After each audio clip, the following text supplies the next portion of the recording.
গাছ লাগিয়ে সেখান থেকে অধিক ফসল পেতে হলে আমাদেরকে প্রথমেই যে কাজটি করতে হবে আজকের ভিডিওতে সেটি আমি আপনাদের সাথে শেয়ার করব। ঠিক ধরেছেন বন্ধুরা, আমরা গাছ লাগানোর পূর্বে যে কাজটি করব সেটি হচ্ছে আমরা মাটিটাকে ভালো করে তৈরি করে নেব। অনেক সময় কি হয়, আমরা একই মাটিতে বারবার গাছ লাগাই, যার ফলে দেখা যায় আমরা তেমন কোনো ভালো ফসল পাই না। কারণ আমরা যখন গাছ লাগাই সে গাছটা মাটি থেকে সব পুষ্টি গুণাগুণ নিয়ে নেয় এবং সেই মাটিতে আমরা যদি পরের বছর আবারও গাছ লাগাই তাহলে কিন্তু সেই গাছটা আর আগের মতো সেই পুষ্টি উপাদানগুলো পাবে না। তো কিভাবে আমরা পুরাতন মাটিগুলোকে আবার নতুনভাবে তৈরি করে সেই মাটিগুলোকে ফেলে না দিয়ে সেখানে আমরা গাছ লাগিয়ে অধিক ফসল পেতে পারি, আজকের ভিডিওতে চলুন তাহলে দেখে আসি।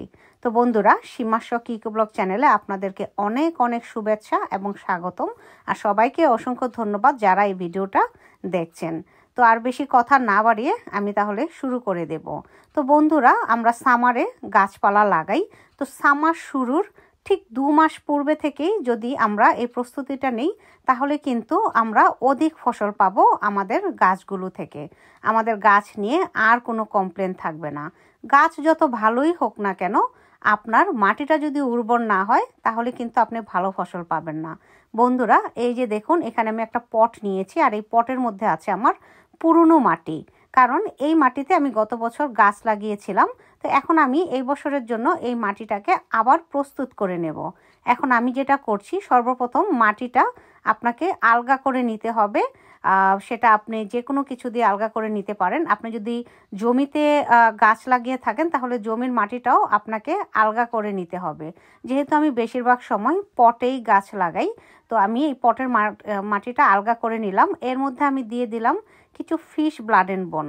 বন্ধুরা, আমি এর মধ্যে বাজার থেকে কেনা কিছু উপাদান ব্যবহার করছি। আপনারা চাইলে ঘরের উপাদানও ব্যবহার করতে পারবেন, সেটা কি আমি এক্ষুনি বলছি।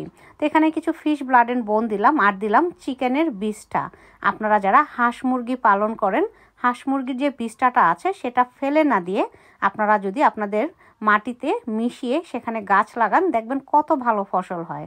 তারপর দিয়ে দিলাম স্লো রিলিজ নামে একটা ফার্টিলাইজার, মানে সার। তারপর যে জিনিসটা ব্যবহার করব সেটা হচ্ছে বাজার থেকে কেনা আমি পটাশ নামের একটা সার কিনেছি, যেটা অনেকে পটাশিয়াম বা পটাশ যেটাই বলেন, সেই সারটা।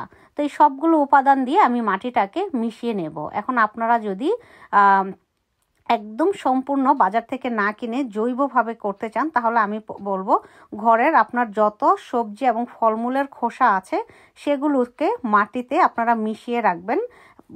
প্লাস আপনারা যেটা করবেন, যে ডিমের খোসাগুলো থাকে সেগুলোও আপনারা মাটির সাথে মিশিয়ে রাখবেন। তা আমি সেই উপাদানগুলো এর মধ্যে মিশিয়ে 2 মাস আমি ঢেকে রেখেছিলাম।